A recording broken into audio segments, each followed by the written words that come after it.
देखिए आज चर्चा होगी रिलेशन एंड फंक्शन, संबंध एवं फलन। बहुत ही इम्पोर्टेंट चैप्टर है और इससे कम से कम 5 या 6 नंबर का बोर्ड परीक्षाओं में आता भी है।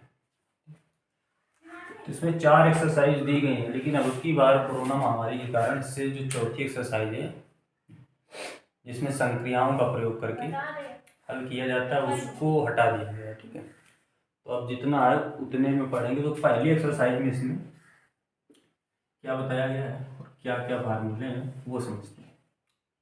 सबसे पहले इसमें हम लोग जानेंगे स्वतुल्य के बारे में। स्वतुल्य के बाद अगला होगा सममित, सममित और उसके बाद होगा संक्रामक।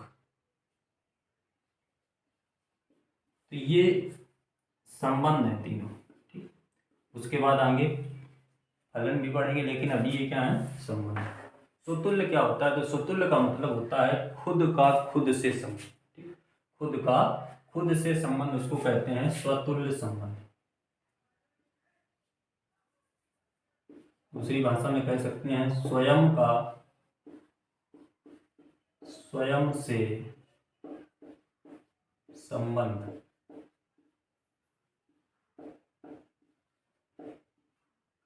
जब हम लोग सवाल को हल करेंगे तो उसमें एक समुच्चय दिया जाएगा। ठीक, समुच्चय के अंदर कुछ अवयव लिखे होंगे। ठीक, उन अवयवों से हम लोग संबंध बनाएंगे, रिलेशन बनाएंगे। ठीक, और उन रिलेशनों में यदि कोई रिलेशन ऐसा आता है जिसमें खुद का संबंध खुद से होता है तो उसे हम स्वतुल्य संबंध कहते हैं। ठीक, रिलेशन फर्स्ट है क्लास 12th का, वो बहुत ही इंपॉर्टेंट चैप्टर है। ठीक, जैसे एग्जाम्पल लेते हैं, एक रिलेशन दिया गया या एक समुच्चय दिया गया जिसके अंदर 4 अवयव लिखे हैं 1 2 3 4। ठीक, इससे हमसे कह दिया उसने कि इससे रिलेशन बनाइए। ठीक, हम लोग रिलेशन बनाते हैं तो रिलेशन क्या क्या बना सकते हैं? एक का संबंध एक से कर सकते हैं, एक का संबंध 2 से कर सकते हैं। ठीक, एक का संबंध 3 से कर सकते हैं, एक का संबंध 4 से कर सकते हैं। इसी प्रकार 2 का संबंध 1 से कर सकते हैं, 2 का संबंध 3 से कर सकते हैं, 2 का संबंध 4 से कर सकते हैं। इसी प्रकार 3 का संबंध 4 से, 3 का संबंध खुद 3 से, 2 का संबंध खुद 2 से। ठीक, और 3 का संबंध 1 से, 3 का संबंध 2 से। ठीक, इसी प्रकार 4 का 1 से, 4 का 2 से, 4 का 3 से और 4 का 4 से। और यही संबंध उल्टे क्रम भी हो सकते। उल्टे क्रम का मतलब जिस प्रकार 4 का 3 से होगा उसी प्रकार 3 का 4 से भी हो सकता है। ठीक, तो कई सारे बनेंगे। ठीक, तो इतने हर बार बनाने के लिए नहीं देता, वो कुछ शर्त लगा देता है। जैसे कह सकता है कि जो b का मान है वो a+1 रहेगा। b का मान है जो वो a+1 रहेगा। इसके कहने का मतलब होता है ये वाला अवयव a हुआ, ये वाला अवयव b हुआ। ठीक, इसमें जो b का मान हम लिखेंगे वो a के मान से 1 अधिक होना चाहिए। तो उसके अंदर ये आ सकता था लेकिन ये नहीं आ सकता था। क्यों? क्योंकि कह रहा है कि यहाँ पर जो मान लिखा होना चाहिए, ठीक, वो उसमें 1 हम जोड़कर आगे वाला मान लिखेंगे। ठीक, तो इसमें क्या दोनों बराबर, इसमें भी बराबर, इसमें तो कम है वो। ठीक, तो ना तो ये लिख सकते हैं, ना तो ये लिख सकते हैं, ना तो ये लिख सकते हैं, ना तो ये, ना तो ये, ना तो ये, ना, यानी नीचे वाली लाइन के सारे ना लिखते हैं। कब? जब ये शर्त दी गई होती। ठीक, लेकिन अभी तो शर्त दी नहीं गई। ठीक, तो अभी हम लोग डायरेक्टली पूरे लिखेंगे, जितने हमारे संबंध बन रहे हैं उतने लिखेंगे। अभी और भी बनेंगे, जितने ये बने इतने ही और बनेंगे अगर उनको उल्टे क्रम में व्यवस्थित कर दें। ठीक, तो अब इनसे पूछा जाए कि स्वतुल्य संबंध बताइए। ठीक, तो हम क्या लिखेंगे? इसके अंदर कितने अवयव थे? 4। ठीक, तो उनमें देखेंगे 1 का 1 से है तो 1 का 1 से संबंध है। फिर देखेंगे 2 का 2 से है तो बिल्कुल हाँ 2 का 2 से है। ठीक, फिर देखेंगे 3 का 3 से है तो बिल्कुल हाँ 3 का 3 से है। फिर देखेंगे 4 का 4 से है तो बिल्कुल हाँ 4 का 4 से भी है। ठीक, तो 4 का 4 से भी है। तो हम लिखेंगे ठीक R, ठीक, belong to, sorry 1,1 belong to R, 2,2 belong to R, 3,3 belong to R, 4, 4 belong to R. इसके कहने का मतलब है 1, 1 आर के अंदर व्यवस्थित है या आर पर निर्भर करता है या आर के अंदर रखा हुआ है। ठीक, 2, 2 आर के अंदर, 3, 3 आर के अंदर है, 4, 4 आर के अंदर है। ठीक, यानी समुच्चय के अंदर जितने अवयव दिए जाएं उनमें से सारे अवयवों का या कुछ अवयवों का संबंध खुद से मिल रहा है। ठीक, तो उसे हम स्वतुल्य संबंध कहते हैं। ठीक, तो ये स्वतुल्य संबंध है, बात समझ पाए। ठीक, अगर इसमें 1, 1 ना मिलता, 2, 2 ना मिलता, 3, 3 ना मिलता, 4, 4 ना मिलता, तो हम इस सवाल में लिख सकते थे कि इस सवाल में समुच्चय ए में कोई स्वतुल्य संबंध नहीं है। ठीक, बात समझ पा रहे। तो ये एग्जांपल हुआ स्वतुल्य का। स्वतुल्य के बारे में जाहिर सी बात है आप लोग समझ चुके होंगे। ठीक, अब स्वतुल्य की बात को हटाकर अब आगे चलते हैं सममित की ओर। ठीक,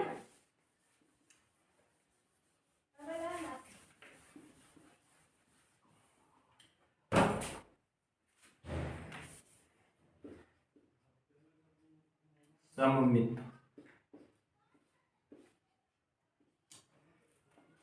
सममित का मतलब क्या होता है? तो सममित संबंध जो होता है उसमें हम लोग करते क्या है कि एक निश्चित क्रम को पलटाकर एक संबंध बना लेते हैं, उसको हम सममित संबंध कहते हैं। जैसे हमने कह दिया 1 का संबंध 2 से है, 1 का संबंध 2 से है। अगर 2 का संबंध 1 से हो जाए, ठीक, 2 का संबंध 1 से हो जाए तो ये संबंध कैसा संबंध होगा? सममित संबंध होगा। ठीक, सममित संबंध होगा। जैसे एक हमको रिलेशन दे दिया उसने, ठीक, रिलेशन के अंदर लिखा 1, 1, 1, 2, 2, 3, ठीक, 3, 4, 4, 3, ठीक, इस प्रकार से। ठीक, अब इसमें कौन सा सममित संबंध होगा? तो बताइए 1, 1 तो ये तो स्वतुल्य का उदाहरण हो गया। ठीक, 1, 2 लिखा, अगर 2, 1 यहीं पर लिखा होता आगे तो ये क्या हो जाता? सममित संबंध हो जाता, तो वो लिखा नहीं है। ठीक, 2, 3 लिखा, अगर 3, 2 लिखा होता तो वो क्या हो जाता? सममित संबंध हो जाता है। ठीक, अगर 3, 4 लिखा तो 4, 3 होना चाहिए, वो आगे हमें मिल रहा है, तो इसका मतलब ये क्या है? सममित संबंध है। इसको लिख सकते हैं 3, 4 बिलोंग टू आर, और सममित के लिए 4, 3 होना आवश्यक है आर के अंदर, और वो मिल रहा है, इसलिए क्या हो गया? सममित संबंध हो गया, सममित संबंध। ठीक, बात समझ में आ चुकी होगी। सममित संबंध क्या होता है कि यदि पहले अवयव का संबंध दूसरे अवयव से है तो दूसरे अवयव का संबंध पहले अवयव से होना चाहिए। ठीक, तो वो क्या होता है? सममित संबंध। अब इसको हटा दे रहे हैं। अंतिम आ रहा है संक्रामक। नाम से हमें पता चल रहा है कि इसमें संक्रमण की बात हो रही है। संक्रमण का मतलब होता है फैलाव। ठीक, यानी एक दूसरे से छूने से या टच करने से या स्पर्श करने से जो बीमारी फैलती है उसे हम क्या कहते हैं? संक्रामक बीमारी। ठीक, उसी प्रकार ये संबंध है, यानी एक दूसरे को छूने से फैल जाता है। ठीक, उसे हम कहते हैं संक्रामक संबंध। ठीक, जैसे मान लिया हमने एक संबंध हमें दिया गया है, उसके अंदर है 1, 2, 2, 3 और फिर 3, 1, 4, 2, 2, 4, 4, ठीक, इस प्रकार से रिलेशन दे दिया गया। और इसमें पूछ रहा है क्या स्वतुल्य, सममित, संक्रामक, तीनों पूछ सकता है, तीनों पूछता है, जाहिर सी बात है। प्रत्येक सवाल में पूछता है कि बताइए क्या ये स्वतुल्य, सममित, संक्रामक है। तो जो जो होता है वो हम लिख देते हैं कि स्वतुल्य है, सममित है, संक्रामक है। और कभी कभी पूछ देता है तीनों है। ठीक, और जब तीनों होते हैं तो उसको एक अन्य नाम से जानते हैं, उसको कहते हैं तुल्यता संबंध। क्या कहते हैं? तुल्यता संबंध। ठीक, आगे आ जाते हैं, संक्रामक को समझते हैं। ठीक, जैसे मैंने कह दिया 1 का संबंध 2 से, ठीक, यानी पहले अवयव का संबंध दूसरे अवयव से। ठीक, तो अगला जो रिलेशन बनेगा, ठीक, अगला जो रिलेशन बनेगा उसमें इसका जो लास्ट में अवयव आता है, ठीक, उसका संबंध किसी अन्य अवयव से होना चाहिए। ठीक, यानी कहने का मतलब 1 का संबंध अगर 2 से है तो फिर अगले वाले अवयव में, अगले वाले संबंध में 2 का 3 से होना चाहिए। 3 के स्थान पर और कुछ आ सकता है, 4 आ सकता है, 5 आ सकता है, लेकिन यहाँ पर वही अवयव आएगा जो यहाँ पर खत्म हुआ, यानी जिस पर ये संबंध खत्म हुआ है अगला संबंध उसी से प्रारंभ होगा। ठीक, लास्ट में क्या आता है, इधर का पहले वाला और इधर का अंतिम वाला, यानी 1,3 होना चाहिए। तो सिंपल सी भाषा में इसे कह सकते हैं, पहले का संबंध यदि दूसरे से है तो दूसरे का फिर तीसरे से होना चाहिए, लास्ट में पहले का तीसरे से होना चाहिए। एक अन्य एग्जाम्पल से देखते हैं, यदि 2 का संबंध 4 से है, ठीक, तो 4 का संबंध 2 से होना चाहिए, या 2 से ना होकर के 3 से कर सकते हैं, 5 से कर सकते हैं, 6 से कर सकते हैं। ठीक, कुछ अन्य होना चाहिए, लेकिन बस अगला जो संबंध बनेगा उसमें क्या, ये दोनों आने चाहिए, यानी 2 का संबंध 3 से होना चाहिए। थोड़ा सा टफ चैप्टर है, जाहिर सी बात, 1-2 बार अगर समझेंगे तो बिल्कुल आसानी के साथ आ जाएगा। फिर से एक बार समझिएगा कि 2 का संबंध यदि 4 से है तो अगला जो संबंध हमारा बनेगा, अगला जो रिलेशन बनेगा वो 4 से ही प्रारंभ होगा, और यहाँ पर कोई अन्य अवयव आ सकता है, 5 आ सकता है, 6 आ सकता है, 8 आ सकता है। ठीक, बात समझ में आई। अब यहाँ पर जो लास्ट में अवयव आया उसका संबंध पहले वाले अवयव से अगले संबंध में होना चाहिए। ठीक, फिर एक एग्जाम्पल से समझते हैं, यदि 3 का संबंध 5 से, तो अगले वाले में 5 का संबंध किसी अन्य अवयव से होना चाहिए, मान लिया यहाँ 6 से, तो फिर अब अगले संबंध में क्या होगा, 3 का संबंध 6 से होना चाहिए। बात समझ पाए। ठीक, तो ये हो गई हमारी बातचीत संक्रामक की। ठीक, सम्मित, स्वतुल्य और संक्रामक, जाहिर सी बात है आप लोग समझ चुके होंगे। ठीक, अब एक चीज और आती है तुल्यता संबंध की। ठीक, उस पर भी चर्चा कर लेते हैं। तुल्यता संबंध क्या होता है?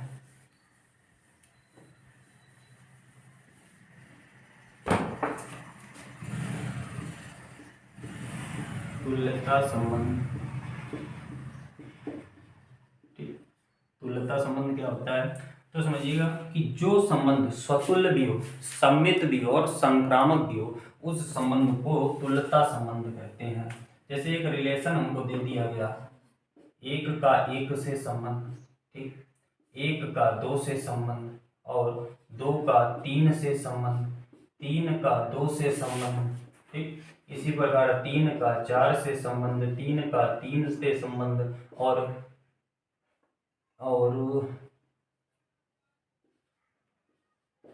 इस प्रकार से एक दे दिया गया हमको, रिलेशन बना दिया गया। ठीक, अब इसमें देखेंगे, सबसे पहले लिखेंगे हम लोग स्वतुल्य के लिए, स्वतुल्य के लिए। तो स्वतुल्य के लिए क्या होता है, तो हमने पढ़ा है स्वतुल्य के लिए खुद का संबंध खुद से होना चाहिए। तो हम यहाँ पर कह सकते हैं 1,1 belong to R, 1,1 belong to R, यानी देखो इसमें 1 का संबंध 1 से ही जाहिर किया गया है। ठीक, तो यही तो स्वतुल्य के लिए होता है कि खुद का संबंध खुद से होना चाहिए। एक और मिल रहा है साथ में, 3,3 बिलोंग टू आर। ठीक, इसका मतलब हम कह सकते हैं अतः यह स्वतुल्य संबंध है, अतः यह स्वतुल्य संबंध है। अब क्या लिखेंगे, सममित के लिए, सममित के लिए, तो सममित के लिए हमने बताया था कि क्रम का बदलना जरूरी है। ठीक, जैसे हमने लिखा कि 1,2 तो 2,1 होना चाहिए, तो ये तो है नहीं। ठीक, तो इसके लिए तो सममित नहीं होगा। फिर लिखा 2,3, लेकिन उल्टे आर्डर में तो लिख गया 3,2, बस यही तो हमें चाहिए सममित के लिए कि 2,3 बिलोंग टू आर, तो 3,2 भी आर पर निर्भर करना चाहिए। ठीक, तो ये किसके लिए हो गया भाई, ये हो गया सममित के लिए। तो लिख सकते हैं अतः फलन सममित है या संबंध सममित है। ठीक, इसके बाद आगे आ जाते हैं संक्रामक पर। ठीक, तो लिखेंगे संक्रामक के लिए, संक्रामक के लिए। ठीक, तो संक्रामक के लिए,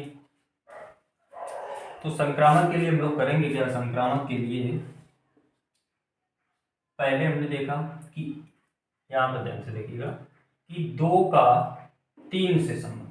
ठीक, हमने बताया यहाँ पर जो खत्म हुआ है उसी से अगला वाला चालू होना चाहिए, तो चालू भी हो रहा है। ठीक, और आगे क्या आ गया, 2 आ गया। फिर लास्ट में हमने क्या बताया, इसी का इससे होना चाहिए आगे, यानी 2,3 होना चाहिए, जो नहीं है पता इसके लिए ये संक्रामक नहीं है। लेकिन यहाँ पर देखो 3,4 बिलोंग टू आर, अब अगला वाला जो है चालू होना चाहिए वो 4 से होना चाहिए, और हो भी रहा है। 4 कामा क्या है 3। ठीक, अब क्या होना चाहिए, अगले वाले का पहला और लास्ट वाले का अंतिम, यानी 3 कामा 4 तो 4 कामा 3। तो अब आगे वाला जो संबंध होगा वो पहले वाले और लास्ट वाले से बनता है, यानी 3 कामा 3 होना चाहिए, और 3 कामा 3 मिल रहा है। अतः हम लिख देंगे 3 कामा 3 बिलोंग टू आर। ठीक, और कह सकते हैं अतः यह एक संक्रामक संबंध है। अतः यह एक संक्रामक संबंध है। और जब कोई ठीक, जब कोई संबंध स्वतुल्य हो, सम्मित हो और संक्रामक भी हो, ठीक, तो उसको हम कह सकते हैं तुल्यता संबंध। स्वतुल्य कामा सम्मित और संक्रामक। ठीक, स्वतुल्य सम्मित संक्रामक अगर तीनों मिल रहे हैं तो इनको हम कहते हैं तुल्यता संबंध। तुल्यता संबंध।